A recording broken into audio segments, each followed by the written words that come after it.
네, 안녕하세요. 점심시간 여러분의 투자에 도움을 드리는 밥보다 투자하나 시작하겠습니다. 편다송입니다. 안녕하세요. 빈세트입니다. 네, 오늘 돈 되는 인터뷰 이분을 모셨습니다. 네, 이분이 자 오늘 우리 장도 좋긴 하지만 연말 가장 중요한 게 또 부동산 또 그 안에서도 세금 아닙니까? 그래서 대한민국 자타공인 세금 전문가를 모셨는데 시작하기에 앞서서 또 공식 질문 하나 좀 드릴게요. 네. 자 편다송 아나운서에게 부동산 아니면 주택 몇 채 있으면 행복할 것 같아요? 부동산이요. 네, 부동산 저는 한 채요. 한 채? 여기 좀 꿈이 소박해진 것 같은데? 저는 부동산은 한 채로 하고 음. 다른 자산을 아, 돌리겠습니다. 역시 네. 주식쟁이. 알겠습니다. 자, 그만큼 부동산 한 채 정도 있었으면 참 여한이 없겠다. 이런 게 우리 모두 소망인데 그런데요. 또 가진 자들의 고민일 수 있지만 한 채를 가지면 항상 따라오는 게 세금입니다. 자, 내년도 가진 자들의 세금이 지각 변동이 있다 그러는데 이분 한번 모셔보도록 하겠습니다. 아트웰스 대표 이선구 대표와 함께합니다. 네. 어서 오세요. 안녕하세요. 네. 네. 저희 삼프로 TV 시청자분께 소개 네. 한 말씀 하시죠. 네. 안녕하세요. 저는 부동산 세금 계산기 솔루션을 운영하고 있는 RTS 이선구 대표입니다. 이렇게 3프로 TV 시청자 여러분들께 처음 인사드리고요. 이 자리에 와서 이렇게 여러분들하고 대화하고 제가 가진 생각을 나눌 수 있는 것에 대해서 굉장히 영광을 생각합니다. 앞으로 열심히 하도록 하겠습니다. 감사합니다.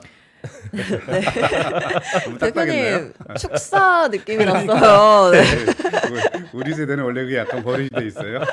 근데 대표님 아티웰스 대표라고 소개를 해주셨는데요. 네. 이 아티웰스가 어떤 의미죠? 네, RTS는 저희가 이제 8년 전에 이제 창립할 때 여러 가지 이름을 생각을 해봤는데 사실은 이런 회사 이름이라든지 서비스 이름 이렇게 만드는 게 되게 어려운데 제가 뭐 밤에 좀 길을 걷다가 네. 뭐 이 웰스라는 게 이제 부인데 과연 이제 부라는 게 좀 어렵기도 하고 누구나 이제 뭐 추구하는 반대 이거를 좀 예술스럽게 좀 아름다운 부를 한번 그 만들어 보는 게 어떤가 해갖고 아티라는 말을 써서 아티웰스라고 제가 이름을 지었습니다. 아, 아름다운 부. 네, 그렇습니다. 아트와 웰스인데 네. 아트는 좀 식상하니 아티로 바꿨다. 맞습니다. 네, 네. 그게 좀 아트하면 또 발음이 좀 약간 네, 딱딱해서. 아트웰스보다는 네, 아티웰스가 아티로. 그래요? 입에 잘 붙는데요. 좀 친데요? 네. 알겠습니다. 그러면 그냥 아스라고 하겠습니다. 아스. 아, 그것도 좋습니다. 네. 아티 웰스. 네. 어디 있죠, 이 회사? 저희가 지금 이제 과천에 있는데요. 원래는 분당에 있었는데 저희 그 계열사가 저희 보면은 2대 주주가 그 가비아라는 회사 있어요. 네. 우리나라 아마 그 다 아실 텐데 인터넷 인프라 서비스에서는 굉장히 유명한 회사인데 그 회사가 이번에 과천에 지식정보타운에 4억을 지셨어요. 지정타로. 네, 네. 그래서 지정타라고 하죠. 네. 거기에 저희도 올 5월에 입주를 했습니다. 그래서 아. 아주 좋은 건물에서 일만 잘하면 될 것 같습니다. 네.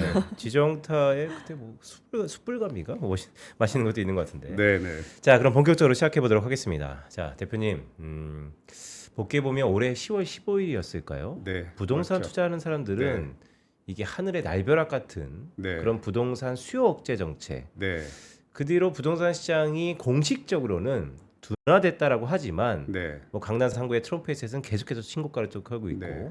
이 관련돼서 수많은 세금 전략과 절세 전략들이 어긋나고 있는 것 같아요. 네. 이런 정책 이후에 뭐 절세 전략 이런 것들이 많이 바뀌고 있습니까? 원래부터 사실은 강남 상구는 이제 조정 대상 지역이었기 때문에 뭐 양도세도 중과가 되고 그다음에 이제 종부세라든지 뭐 취득세라든지 여러 가지 중과가 되고 있었기 때문에 절세 전략은 옛날부터 바뀐 건 아니고요. 새로운 무슨 어떤 지역이 조정 대상 지역으로 된다든지 뭐 이렇게 되면은 수정을 해야 되는 건데 네. 이번 그 부동산 대책에서 가장 큰 거는 이제 토지 거래 허가 지역이 확대가 됐죠. 뭐 서울 전역하고 경기도 일부 지역 확대가 됐고 그럼 또 조정 대상 지역이 이제 확대가 됐거든요. 그러면은 바뀌는 게 많습니다. 이제 또 예를 들면은 뭐 양도세 중과 배제가 되고 취득세도 조정 대상 지역에서 2주택을 취득하게 되면은 8%가 되고 그리고 토지 거래 허가 제약이 되면 또 실 입주를 해야 되니까 네. 바뀌는 게 많고 대출도 많이 바뀌게 되고 네. 그래서 좀 혼란스러운 상황인 거는 맞는 것 같습니다. 근데 결론적으로 보면 서울은 다 조정 지역이자 그렇죠. 토지 거래 허가 지역 아니에요? 지금 원래는 이제 서울 전역이 아니었고 네. 이제 강남 3구하고 뭐 여기까지 하고 뭐 용산구 이런 데가 토지 거래 허가 지역이었는데 이제는 전역으로 확대된 거죠. 그러니까요. 네.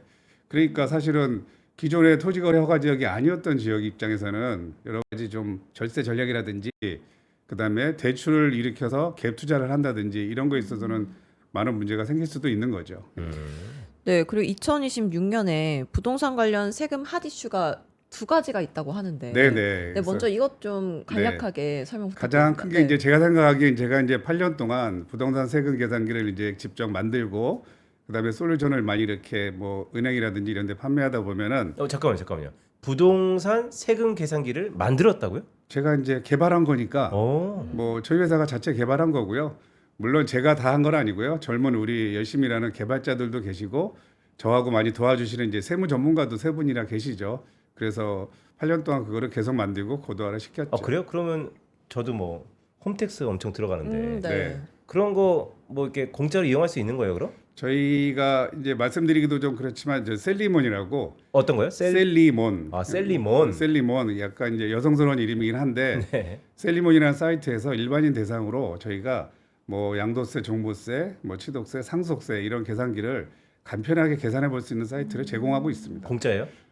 다 공짜인데 네. 그 양도세 중에서 특히 조합원 입주권하고 그 재건축 신축 아파트 양도세라고 있는데 이거는 제가 우리 세무사님들하고 만드는데 너무 고생했어요. 네.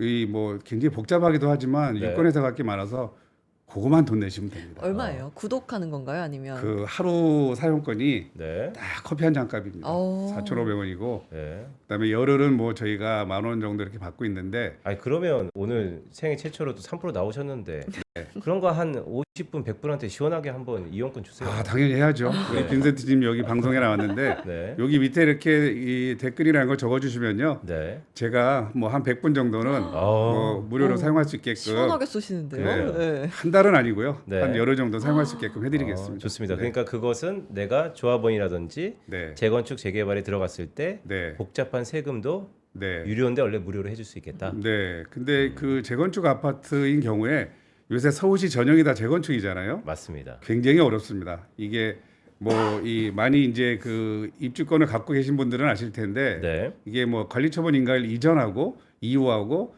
세금을 각각 계산해야 되기 때문에 어려운데 저희 사이트에서는 사실은 이미 검증된 로직도 있고 UI도 아주 간편하게 하면서 그 다 8년 동안 제공됐기 때문에 틀릴 가능성은 뭐 거의 없다고 보시고요. 한번 사용해 보시면 좋겠습니다. 그러면 저희 작가님하고 PD님이 네. 이 방송 이제 편집해서 저희가 올리거든요. 그러면 그 더보기란에 사이트랑 네. 그다음에 응모할 수 있는 네. 그런 거 좀 마련해서 한번 해보도록 그렇게 하겠습니다. 하겠습니다. 네. 네.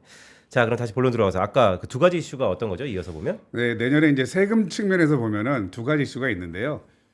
단기 임대주택, 장기 임대주택, 그다음에 양도세 중과배제 제도가 어떻게 될 것인가 이 두 가지가 큰데요. 사실은 임대주택이라는 말이 굉장히 어려운데 그 민간 임대주택에 대한 특별법 어렵죠. 그래서 보통 우리는 민특법이라고 합니다. 네. 거기에 보면 이제 4년 단기 임대가 있고 8년 장기 임대가 있는데 원래는 그 이름도 자체도 그거보다 더 길어요. 예를 들면 뭐 8년 뭐 장기 일반 임대주택, 네. 뭐 단기 임대주택에서 복잡한데 우리는 보통 그냥 단기 임대주택, 장기 임대주택 이렇게 부르죠. 네. 근데 2018년 달에 큰 이제 이벤트가 생깁니다. 2018년 그 4월 1일 전까지는 단기 임대주택, 장기 임대주택 해갖고 4년, 8년인 경우에 뭐 지자체 임대사업자라 등록을 하고 세무서에 사업자 등록을 하게 되면은 세제 혜택이 주어졌는데 2018년 4월 1일서부터는 이제 세제 혜택을 받기 위해서는 8년 장기 임대주택으로 등록해야만 종부세, 양도세 같은 세제 혜택을 받을 수 있는 거죠. 그러니까 2018년 4월 네. 1일부로 네, 이러한 혜택을 받으려면 4년, 8년 그전에는 네. 난무했으나 네, 이제 8년으로 획일화시켰고 그렇습니다. 그 제도가 장기 임대 사업자인가요? 장기 임대주택이라고 표현하면 장기 됩니다. 임대주택. 네. 제 주변에도 되게 많아요. 많죠. 네. 네, 네, 네. 그게, 저는 아닌데요, 많습니다. 네. 그게 혜택이 몇 년입니까? 혜택이 그 4월 1일 2018년 4월 1일서부터는 8년을 의무 임대 기간을 유지해야만 양도소득세, 뭐 종합부동산세 혜택을 받을 수 있죠. 그래서 내년 4월 1일이군요. 그렇습니다. 네. 그럼 결국은 그 종료되면 어떻게 돼요? 종료되면 자동 말소됩니다. 그동안 연장 안 돼요? 연장이 불가하고요. 단 아파트인 경우에. 그러니까 아파트인 경우에는 8년지 지나면 자동 말소되고 아파트 외이죠. 뭐 연립 다세대 단독 다가구 오피스텔은 다시 연장을 할 수 있는데 문제는 2020년 8월 18일에서부터는 기존에는 이제 8년짜리였잖아요. 세금 혜택을 받기 위해서는 네. 이제는 10년입니다. 2020년 8월 18일에서부터.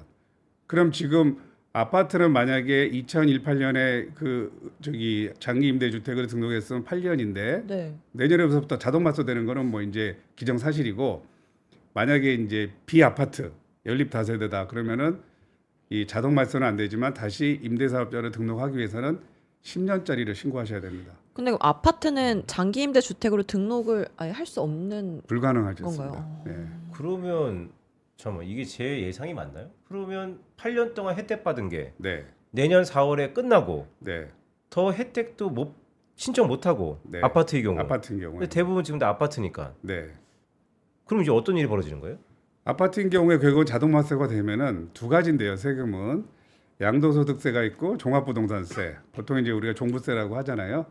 양도세 같은 경우에는 이제 중과세 배제라는 게 이제 가장 큰데 예를 들면 1주택 같은 경우에는 양도소득세가 기본세율은 6에서 45%. 근데 2주택자인 경우에는 기본소득에다가 20% 포인트를 가산하거든요. 그럼 65%인데 최고 세율이 거기에 또 지방세를 더하게 되면은 70%가 넘어가니까 굉장히 심각한 상황이 되는데 다행스럽게도 아파트가 내년에 그 임대사업자가 자동 맞소가 돼도 중과세 배제는 그대로 유지가 됩니다. 근데 종부세죠 네. 이제. 종부세 같은 경우에는 임대사업자로 예를 들면 아파트가 내가 보유하고 있는데 8년 동안은 해당 주택에 대해서는 종부세가 아예 합산 배제라고 그래서 안 냈던 거죠. 네. 근데 만약에 내년에 아파트를 보유하고 있는데 임대사업자가 자동 말소됐어요. 그럼 이제 종부세가 나옵니다. 아, 8년 만에 드디어 종부세를 내는군요. 내게 됩니다. 네. 근데 대표님 제가 숫자에 좀 약해서 지금 숫자에 약해요? 네, 그럴 설명을 리가. 이렇게 들으니까 막 이렇게 머리가 복잡한데 혹시 자료 보면서 네, 제가 설명해 주실 그렇죠. 수 있으세요? 네, 제가 자료를 한번 네. 아까 양도세서부터 한번 눈으로 간단하게 좀 한번 봐야겠어요. 여기 한번 장표를 제가 준비해 왔는데요. 요거를 봐주시면은 첫 번째 이제 아까 제가 양도세에 대한 중과제도에 대해서 많이 말씀을 드렸는데 장표에 보시는 것처럼 다주택자에 대한 양도소득세 중과제도 이거는 결국은 주택을 양도하는 시점에 과연 내가 주택수가 몇 채냐 조정 대상 지역이냐 일반 지역이냐 이거를 기준으로 해서 기본세율은 이제 6에서 45%인데 2주택자인 경우에는 기본세율에다가 20% 포인트를 가산해서 65%. 네. 3주택자인 경우에는 30% 포인트가 가산되면은 75%. 이렇게 중과하게 돼 있습니다. 이거는 조정 대상 지역에는 다 해당되는데 최근에 이제 조정 대상 지역이 이렇게 확대가 됐죠. 그러면 이제 서울 전역, 경기도 일부 다 이제 조정 대상 지역이니까 결국은 2주택자 이상인 경우에는 양도세가 중과된다. 근데 여기서 끝나는 게 아니고 문제는 이제 지방세도 내야 된다. 그러면은 최고 세율로 보면은 70%가 넘거나 3주택자인 경우에는 최고 세율로 만약에 다 과세가 되면은 80%가 넘어가게 되는 거죠. 그래서 이렇게 큰 차이가 있고 그다음에 우리 주택 보유자에게 가장 중요한 게 장기 보유 특별 공제인데 장기 보유 특별 공제가 사실은 1주택자인 경우에는 이제 최대 80%고 보유세를, 양도세를요. 양도세를. 네. 근데 이거는 이제 큰 혜택이거든요. 네. 근데 이제 2주택 이상 보유자인 경우에는 세율도 중과세가 되고 장기 보유 특별 공제도 1원도 못 받게 되고 그렇기 때문에 세부담이 상당히 큰 거죠. 이게 가장 큰 게 되는데 근데 중요한 거는 2022년 5월 10일서부터 한시적으로 양도세 중과 배제가 유예되고 있습니다. 네. 그게 이제 내년 5월 9일 날 끝나게 되는 거죠. 그렇게 되면은 이제 다주택자 입장에서는 내년 5월 9일 이후서부터는 중과세가 예상되는데 아직 그 어떻게 될지 모르기 때문에 아마 좀 혼란스러울 수도 있지 않을까 그런 생각입니다. 예. 좀 더 구체적으로 한번 숫자를 볼까요? 그러니까 말씀하신 걸 쭉 알겠어요. 그러니까 네. 2018년에 4월 달부터 줬던 혜택이 네, 이제는 끝난다. 네, 그래서 주택을 가진 분들, 네. 그러니까 사업자들 네. 더 이상 없었던 8년 동안 면제받았던 세금이 폭탄처럼 나온다. 네. 그게 그러면 숫자로 얼마 정도 될까요? 그게 이제 그 먼저 조금 아까는 이제 양도세에서 말씀드린 거고요. 그 장표를 보시면은 일단 제가 부동산 그 종합 부동산세를 한번 그 넘어가 보겠습니다. 그 장표에서 보시는 것처럼 이게 이제 우리나라 임대 등록 사업자하고 등록 주택 수인데 장표에서 보시는 것처럼 22년에는 약 이 40만 채 정도가 됐었는데 2014년에는 46만 채, 그리고 2016년에는 79만 채고 2018년에는 이제 136만 채입니다. 근데 중요한 게 이제 그러면은 2018년 136만 채가 주중에서 아파트로 등록한 그 임대주택이 올해 이제 매물이 나온다는 네. 거죠. 네. 근데 지금 숫자상으로 보면 대략 추산을 해보면은 2018년에 등록주택이 약 38만 채가 증가했는데 이 중에서 보면은 아파트가 수도권 기준으로 약 7만 채가 정도 되는 거로 추정이 되고 네. 서울 기준으로는 약 2만 4천 채. 네. 그러면은 계산상으로 보면은 이 아파트인 경우에 이제 임대주택이 자동 말소가 되는 내년서부터 약 수도권 기준으로 6만 채 정도의 매물이 나올 수도 있다. 그게 그런 상황이 되는 거죠. 그러면 이 6만 채는 네. 그동안 임대사업자들이 임대료를 조금씩만 올렸기 때문에 네. 지금 시세 대비 상당히 낮은 매물일 텐데. 맞습니다. 예, 임대사업자 의무 중에서 제일 큰 게 네. 사실은 의무 임대 기간을 지켜야 되고요. 그게 지금 아파트는 8년이고 그 다음에 또 제일 중요한 게 임대료 상한이라는 게 있습니다.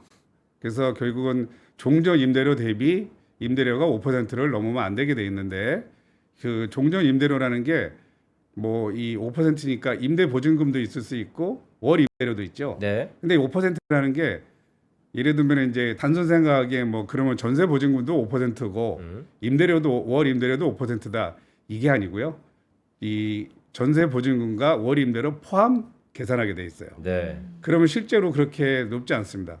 이런 계산은 이제 렌토메 가면 잘 돼 있는데 그렇게 되면은 뭐 임대사업자 입장에서는 이제 현실화시킬 수도 있죠. 만약에 등록이 자동 말소되게 되면은 네. 그런 면은 있지만 그게 또 이 그 임대차 보호 때문에 뭐 여러 가지 그 고려해야 될 게 많아서 바로 뭐 이렇게 해야 된다 할 수 있다 그런 거는 조금 더 각자 개인마다 좀 봐야 되겠죠 상황을. 예.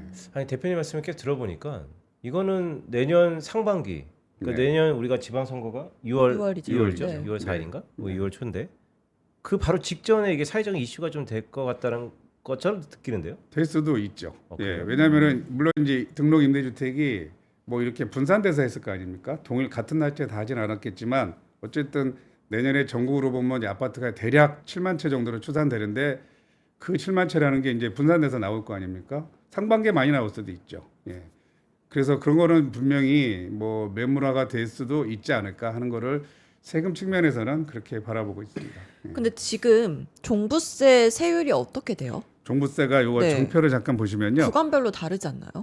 이게 네. 누진세고요. 일단 이거 장표에 보시는 것처럼 아주 간단하게 뭐 세금을 또 너무 많이 하면은 좀 졸립습니다. 그래서 일단 종부세라는 게 사실은 인별 공시가격을 합산하고 그다음에 공제액을 그 빼고 공정시작가격비율을 곱하고 그럼 이제 과세표준이 나오고 세율은 이제 나오는데 뭐 공제액이라는 건 지금 이제 1세대 1주택자는 12억 원이고 1세대 1주택자 외에는 9억 원입니다. 부부 공동명의도 각각 9억 원씩 공제를 받게 되는데 공정시작가액 비율도 지금 많이 지금 회자가 되고 있는데 공정시작가액 비율이라는 건 이제 그 실제 공시가격에서 세금을 계산하는 비율이거든요. 현재는 60%인데 이거를 뭐 80으로 한다 막 이런 얘기도 있었기 때문에 지금 많이 좀 이슈가 되고 있고요. 세율 같은 경우에는 1주택하고 2주택인 경우에는 0.5에서 2.7% 이제 누진세인데 문제는 이제 3주택 이상이면서 공시가격 합계가 12억 원 초과하면은 2.0에서 5.0으로 이제 크게 올라가죠. 이거 네. 누진세입니다. 사실은 종부세라는 거는 뭐 미국 같은 데 보면은 제가 미국 전문가는 아니지만 네. 당연히 보유세는 있겠죠. 근데 그게 이제 재산세라는 명목으로 이제 있는 걸로 알고 있고 우리나라처럼 우리나라는 재산세도 있고 종합부동산세도 있죠. 근데 우리나라는 다 이게 누진세예요.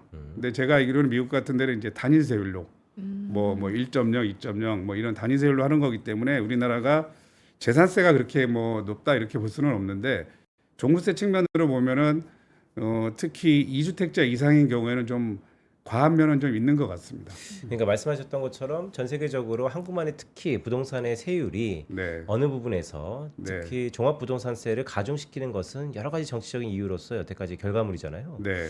근데 아까 말씀드렸던 것 중에 제 귀에 딱 들어온 게 내년 어쨌든 서울에서 아까 2만 4천호? 2만 4천 채요. 그죠? 4천 채? 그러니까 러프하게 뭐 한 2만 호라고 하면 네. 2만 호가 쏟아진다. 네. 그러면 수요와 공급에 의해서 공급이 쏟아지면 가격은 내려가나요? 아니 반대인가요? 뭐 공급이 늘어나면은 이제 원래는 이제 수요 공급으로 보면 내려가야 되는데 네. 사실은 사자가 그거보다 더 많이 이렇게 그 수요가 들어오면은 네. 올라갈 수도 있는 거죠. 아. 네. 근데 왜냐면- 그게 네. 최근에 부동산 대출 규제가 심해졌잖아요. 네. 그럼 사실 예전보다 지금 현재 집값을 대출 없이 감당하는 사람들이 줄어들었을 네. 텐데 네. 내년에 네, 그게 살 수 있을까? 살 수 있을까요? 그러니까 지금 집값을 맞출 수 있는 사람들이 별로 많을까요? 많지는 않을 것 같습니다. 그쵸? 왜냐하면은 뭐 이제 그 대출에 대한 제한도 있고 네. 그다음에 이 임대주택은 대부분 85제곱미터 이하거든요. 60제곱미터 이런 네. 쪽이 많아서 사실은 그거를 살 수 있는 층은 사실은 뭐 젊은 세대일 가능성이 크잖아요. 네. 근데 젊은 세대가 사실은 뭐 소득이 많지도 않고 그다음에 대출이 막혀 있는 상황이라면은 수요가 그렇게 받침이 안 되면은 사실은 하락할 가능성이 오히려 있는 거죠. 특히 소형 평수 같은 경우에 만약에 매물이 뭐 많이 나왔다. 네. 그러면은 가능성은 충분히 있는 거죠. 네. 그러면 이게 전략적으로 내년에 어쨌든 임대 사업자들의 소형 주택 네. 매물이 나올 테니 네. 집을 뭔가 살려고 벼르는 사람이라든지 네. 아니면 결혼했던 신혼부부들은 내년 그쯤에 사면 되는 거예요? 아니면 오히려 그렇게 다 전망했다가 실제 임대 사업자들이 안 팔고 그 왕창 맞은 세금을 보통 세입자한테 전가시키잖아요. 전가시킬 수 있죠. 그래서 네. 오히려 그때를 기다렸다가 전세라도 좀 싸게 나올까라고 기다렸는데 오히려 전세 가격이 급등해서 네. 네. 전략 미스로 이성구 대표님을 욕할 수도 있고 이거 어떻게 되는 거예요, 이건? 제가 보기에는 네. 이 소형 평수 같은 경우에는 일단 그 다주택자시잖아요. 만약에 종전주택이 하나가 있고 거주주택이라고 하죠. 내가 이제 임대주택과 소형 평수를 두 개를 운영하고 있어요. 보유하고 있어서 지금까지는 8년 동안 종부세를 안 냈죠. 근데 만약에 이 두 채로 인해서 임대주택 두 채로 인해서 종부세가 얼마가 늘어나는지 물론 개개인의 공시가격에 따라 다르지만 이게 늘어나는 경우를 보면은 다주택자 또 특히 거주주택과 임대주택을 운영하고 있는 다주택자는 저는 생각이 들 것 같아요. 종부세를 한번 확인해 보면은 네. 왜냐하면 팔든지 아니면 속된 말로 버티든지 네. 네. 아니면 증여를 하든지 증여. 네, 뭐 부부간 증여든 뭐 자녀 증여든 근데 그 케이스별로 보면은 마지막 케이스 이제 증여를 생각하면은 쉽지 않습니다. 증여라는 게 이미 그리고 다주택자들은 다 명의를 분산을 해놓으신 경우가 대부분 많아요. 네. 그리고 증여를 하게 되면 또 이 증여취득세가 12%거든요. 네. 현재는. 그럼 그 부담이 상당히 크기 때문에 증여라는 게 사실은 쉽게 결정할 수 있는 문제도 아니고 그다음에 절세 측면에서도 이미 다 해놓으셨을 거기 때문에 만만치 않은 상황인 것 같고 그러면 팔아야 되는데 파는 게 사실은 이렇게 이 지금 봐서는 이제 토지거래 허가제국을 웃겨서 네. 실리 거주를 하고자 하는 이 매순이 있으면 모를까 그것도 좀 시간이 걸리잖아요. 네. 바로 할 수 있는 것도 아니고. 네. 근데 조건이 되게 까다로워요. 그냥 살 수 있는 게 아니고 네. 청년들이 반드시 거주해야 되는데 네. 잘 안 팔릴 것 같은데. 안 팔릴 수 있고요. 네. 일단 청년들이 사줄 만한 능력이 부족하잖아요. 네, 상대적으로요.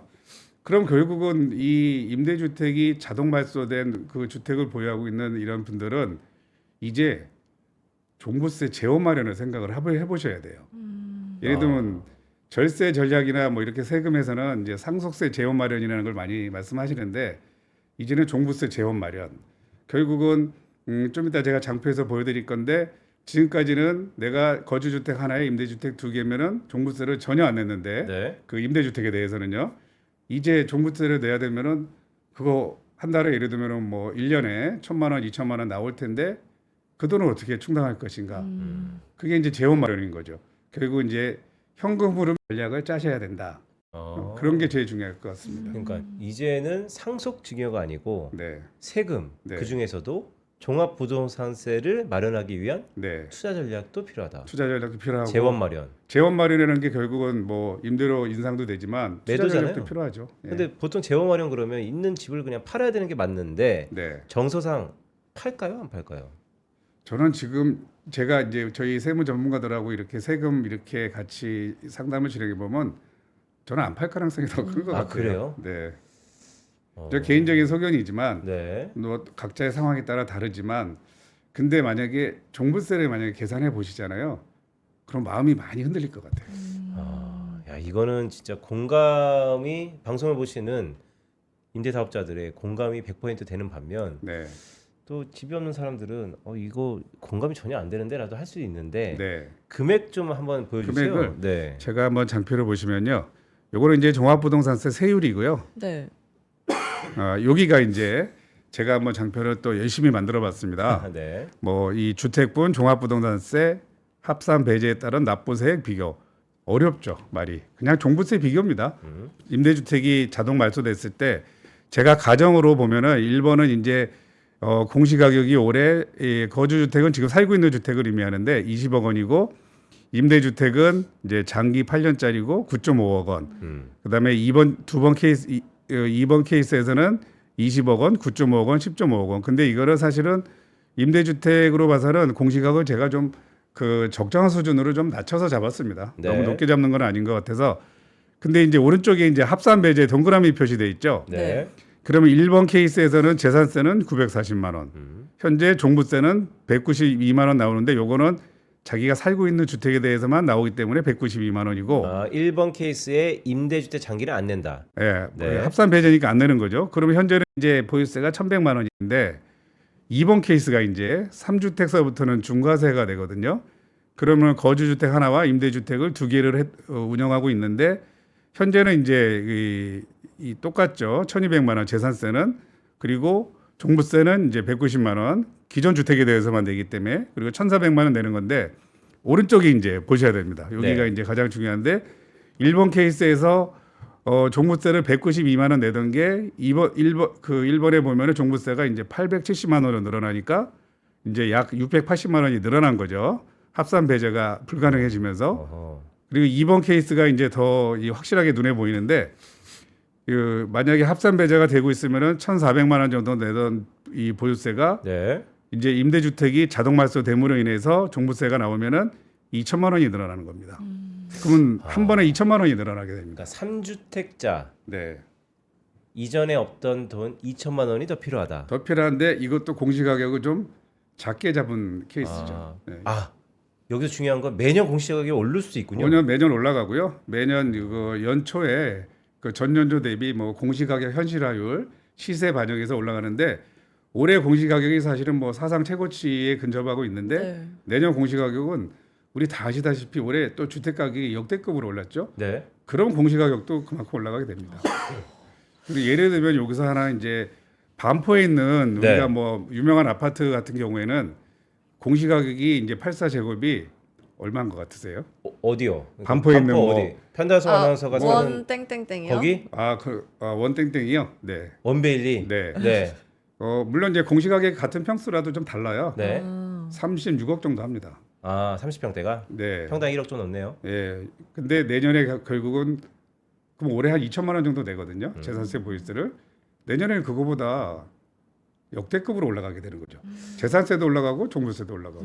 공시가격은 평당 1억이네요. 지금 근데 시세는 평당 2억 아니에요?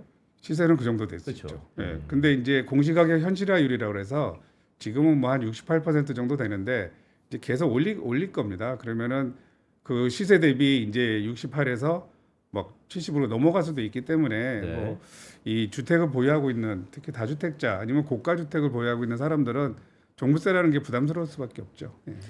근데 사실 한국의 부동산 취득세 부담이 OECD 국가 중 최고 수준이잖아요. 그 1주택자 같은 경우에는 OECD 국가들하고 비교하면은 뭐 그렇게 높지는 않습니다. 네. 평균 정도 수준은 될 수 있는데 문제는 2주택, 다주택이요? 3주택자는 뭐 2주택자는 8%, 그다음에 3주택자는 12%인데 취득세가 이게 OECD 국가나 미국 같은 데 보면은 주택 수에 이 취득세를 매기는 게 아니고 주택 가격에 이 부과를 하는데 네. 우리나라는 이제 2주택, 3주택자 같은 개수요. 경우에는 이제 개수로 부과하다 보니까 네. 그 다주택자에게는 굉장히 부담이 크고 네. 뭐 가장 큰 수준이라고 볼 수 있죠. 그럼 이게 다른 국가에 비교해서 좀 불합리하다라고 생각을 할 수도 있을 것 같은데 네.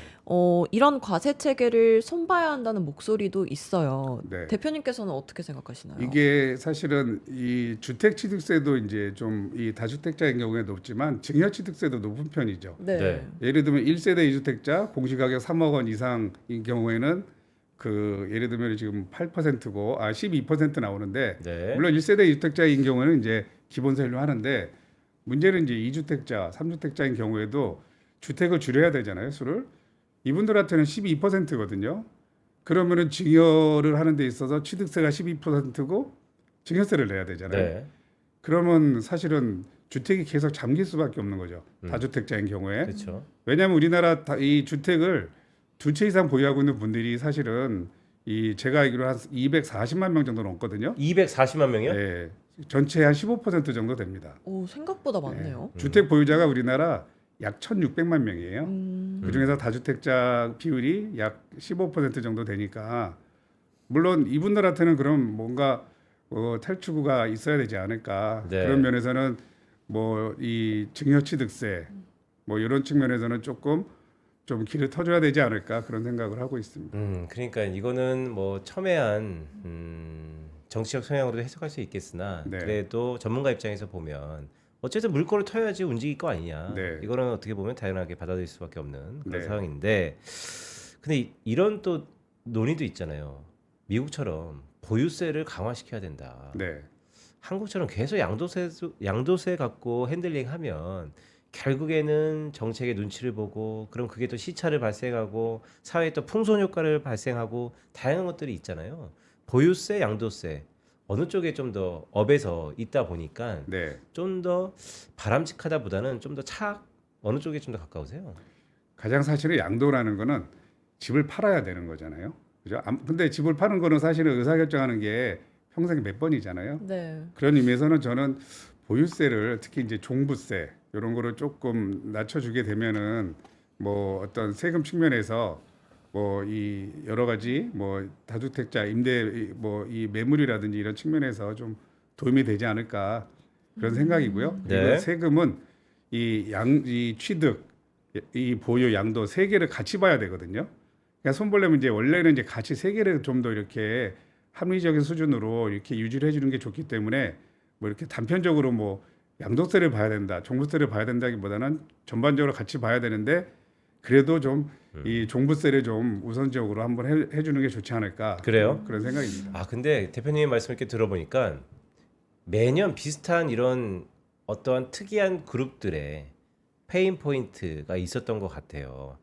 그런데 내년에 지방선거 있잖아요. 네, 보통 이렇게 사회적 이슈가 될성 싶으면 선거를 앞둔 정치권에서, 즉 정부에서 뭔가 약간 혜택을 준다던가 아니면 유예를 시켜준다던가 네. 이런 게 종종 있었던 것 같은데 올해도 그럴 수 있지 않나요? 지금 이제 제일 먼저 이제 그 내년에 문제라기보다는 이슈가 되는 게 양도세 중과배제 그 운명이라고 하죠. 네. 내년 이제 5월 9일까지 그러니까요. 2022년 5월 10일서부터 한시적으로 지금 양도세 중과배제 그 제도를 시행하고 있는데 유예될 거냐 말 거냐 안 될 거냐 이게 사실은 가장 다주택자들 입장에서는 중요한 문제죠. 가장 중요해요 살면서. 네. 네. 근데 이 세금 차이가 너무 많이 나거든요. 양도세 같은 경우에. 그래서 다주택자들은 이거에 대해서 굉장히 관심이 많고 하는데 이게 이제 어떻게 될지는 아무도 모르죠. 예. 아니, 모르죠. 그러니까 이제 네. 많은 분들을 만나보고 소통하시잖아요. 네. 근데 이제 컨센서스라는 게 있지 않습니까? 네. 민심이라는 게 컨센서스고 그게 반영이 되잖아요. 또 네. 저희 3프로 방송 정치 위반자들이 많이 보세요. 네. 그러니까 어느 쪽으로 민심이 네. 컨센서스가 형성돼 있냐, 유예될 것 같냐, 아니면 네. 이제는 진짜 무 자르듯이 끝장난된다. 어느 네. 쪽으로 가닥이 잡히고 있어요? 유예가 그 제가 만나본 뭐 주택 보유자라든지 뭐 전문가들은 유예가 안 될 확률이 더 크다 이렇게 그래요? 보고 있는 것 같아요. 아, 근데 그거에 대해서 본인들도 뭐 근거는 없는 거죠. 그냥 뭐 이 느낌상으로 이제 4년 해줬으니까 네. 지금 4년 됐거든요. 한시적 네. 유예가 이제는 안 해주지 않을까 뭐 그런 생각들을 많이 하고 있는 것 같아요. 예. 네, 근데 요즘에는 이런 복잡한 세금 이슈들을 AI한테 물어보고 솔루션을 받기도 하잖아요. 네. 근데 대표님은 그런 업종에 계시니까 대표님이 바라보시는 비전은 어떤지 궁금합니다. 사실은 요새 이제 뭐 생성형 AI가 네. 워낙 이제 많이 나오고 하는데 모든 그 측면에서도 다 이제 확산되고 있는데 세금도 똑같습니다. 이게 원래 세금 계산기라는 게 많은 노력을 해서 이제 계산을 하고 해야 되는데 지금도 사실은 AI 뭐 제미나이든 뭐 구글 네. 챗GPT든 보면은 계산도 해줘요. 상담도 잘해주고. 근데 할루시네이션 해갖고 일정 부분 이제 환각 형상이 있어서 틀리는 경우가 있는데 네. 근데 앞으로는 많이 이제 잡혀 나가는데 제가 생각하는 사실은 저희 회사 그 세금 계산 솔루션의 비전은 저는 이제 초개인화 생애 주기별 자산 관리입니다. 제가 세금 관련되는 이제 뭐 계산기를 개발하고 하다 보니까 개인마다 케이스가 너무 달라요. 네. 백인백색입니다. 그렇죠. 거주 기간 다르죠. 자녀 수 다르죠. 그다음에 뭐 주택 수 다르죠. 그다음에 보유 기간 다르죠. 너무 많기 때문에 이거를 다 이 전문가들도 계산하기가 쉽지 않습니다. 그리고 또 하나는 젊은 세대 입장에서는 30대 만약에 중반이 되면 내가 집을 사게 되면 취득세가 얼마야. 10년 후에 팔게 되면 내가 예상 양도세는 얼마야. 예를 들면 또 보유 기간에 따른 보유세는 얼마야. 다 이게 나와야 되잖아요.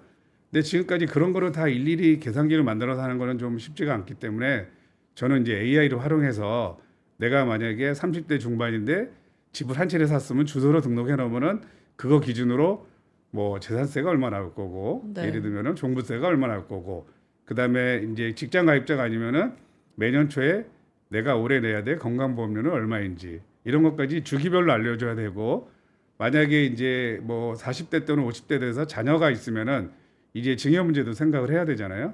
증여는 빨리 생각할수록 좋은 거거든요. 그러면은 증여 플랜도 한번 이렇게 AI가 자동으로 짜주고 예를 들면 뭐 10년 단위로 뭐 이 증여를 해야 한다든지 아니면은 증여세 과세표준을 낮추는 수준에서 뭐 이 증여를 한다든지 이런 거를 해야 되고 양도 단계 되면은 또 주택 보유수에 따라서 전략을 짜줘야 되거든요. 네. 물론 똘똘한 한 채만 남기고 나머지 캐시플로가 좀 발생하지 않는 거는 매도한다든지 이런 거를 종합적으로 절세 솔루션을 해줄 수 있는 그런 AI 기반 그 생애 주기별 자산관리 솔루션을 만드는 게 제 비전이라고 생각합니다. 지금 그럼 기획하고 계신 건가요? 한 3년 전부터 생각을 했는데요.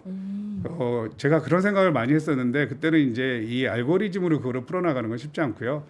AI가 이제 많이 확산되고 있기 때문에 네. 그런 것도 충분히 가능하지 않을까. 그래서 내년 정도에 저희는 그런 생각도 좀 하고 있습니다. 맞춤형, 맞춤형입니다. 초개인화, 초개인화 생애 주기별. 생애 주기별, 네, 절세 전략이자 네. 결국 투자 전략이네요. 뭐 세금도 투자니까요. 그러니까요. 결국은요. 네.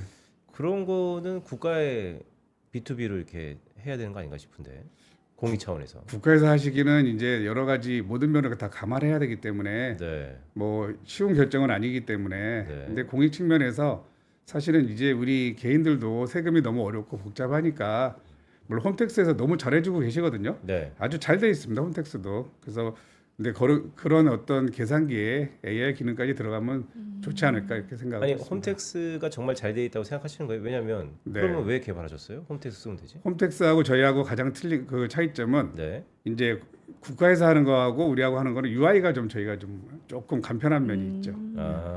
이 홈택스 같은 경우 이제 정부 가이드라인대로 해야 되니까 뭐 그런 어떤 뭐 가이드라인대로 해야 되는 거잖아요. 근데 네. 저희는 UI가 좀 뭐 개인 회사다 보니까 뭐 제가 편리한 대로 하고 있습니다. UI는. 제가 네. 편리하면은 저희 세대도 편리한 거거든요. 그래요? 네. 네. 그런 차이점은 좀 있는 것 같습니다. 내년도에 그런 AI 솔루션 네. 프로그램도 기획하고 계시다고 했는데 그럼 마지막으로 내년 한국 부동산 시장에서 우리가 반드시 주목해야 될 키워드가 있을까요? 그거 질문하시길 지금 바라고 있었습니다. 네.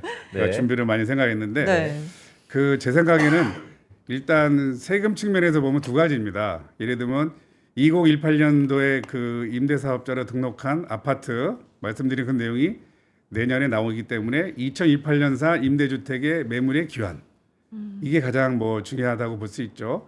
만약에 내년 이제 1월 초서부터 임대주택이 집중적으로 만기가 돌아오면은 어떻게 될 것인가?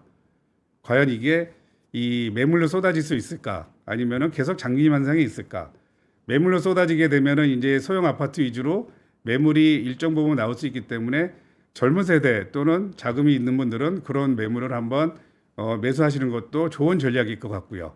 근데 매물이 계속 잠긴다면은 뭐 물론 다른 문제이긴 하지만 그거는 개개인의 판단에 맡기고 어쨌든 2018년산 매물이 귀환되고 있으니 그거에 대한 전략을 한번 세보시는 게 좋을 것 같고요. 네. 그다음에 종부세 측면에서는 지금 어쨌든 내년에 자동 맞소되게 되면 종부세가 많이 나오는 거는 뭐 확실한 상황이기 때문에 재원 마련 이런 거를 좀 생각해 보셔야 됩니다.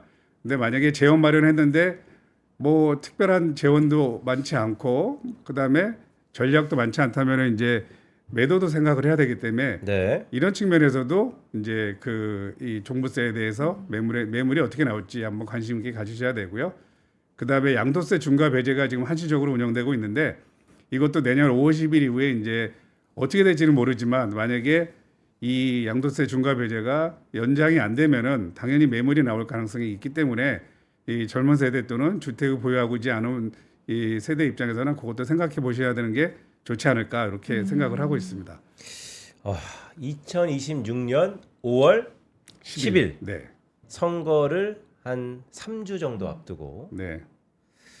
어떨 것 같으세요? 이해될 것 같으세요? 안 될 것 같으세요?